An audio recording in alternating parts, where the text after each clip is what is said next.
साक्षात भगवान ब्रह्मदेव का वो सबसे शक्तिशाली पुत्र, जिसने स्वयं नारायण को ही युद्ध के लिए ललकार दिया था और अपने आराध्य से दो दो हाथ करने की इसी भयंकर प्यास में इस महान योद्धा ने एक अंधेरी गुफा में पूरे 2 युगों तक इंतजार किया। और फिर द्वापर युग में भगवान कृष्ण के साथ शुरू हुआ 28 दिनों का सबसे खौफनाक महायुद्ध। कहानी आरंभ होती है सत्य युग से, जब ब्रह्मा जी के जम्हाई लेते समय उनके मुख से एक अत्यंत शक्तिशाली बालक का जन्म हुआ, जाम्बवंत।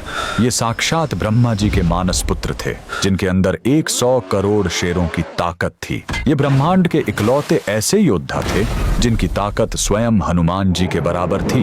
इनकी असीम शक्ति का अंदाजा इसी बात से लगाया जा सकता है कि जब वामन अवतार में भगवान ने अपने 3 कदमों में पूरा ब्रह्मांड नाप दिया था, तब जाम्बवंत जी ने अपनी जवानी के जोश में उस विशाल काय वामन भगवान की 21 बार परिक्रमा कर ली थी।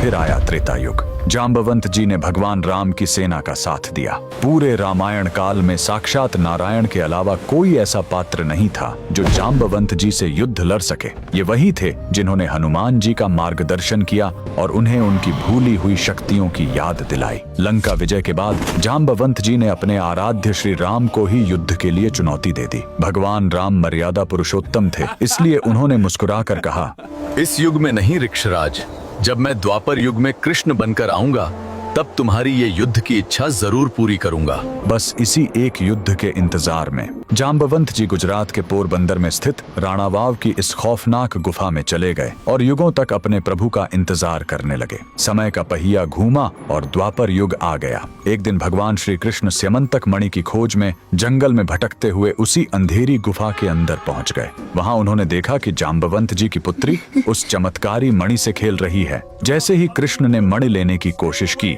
जाम्बवंत जी ने उन्हें युद्ध के लिए ललकार दिया। फिर शुरू हुआ ब्रह्मांड का सबसे भयंकर मल्ल युद्ध। ये युद्ध 1 या 2 दिन नहीं, बल्कि बिना रुके लगातार 28 दिनों तक चला। 28वें दिन उस अजेय और बलशाली जाम्बवंत का शरीर पसीने से कांपने लगा। उनका रोम रोम यह चीख कर कह रहा था कि पूरे ब्रह्मांड में साक्षात नारायण के अलावा किसी देव या दानव में इतनी ताकत नहीं जो जाम्बवान को युद्ध में घुटने टेकने पर मजबूर कर सके। तब श्री कृष्ण ने अपने उस अलौकिक रूप के अंदर मर्यादा पुरुषोत्तम श्री राम का दर्शन दिया। जाम्बवंत जी की युगों की इच्छा पूरी हो गई।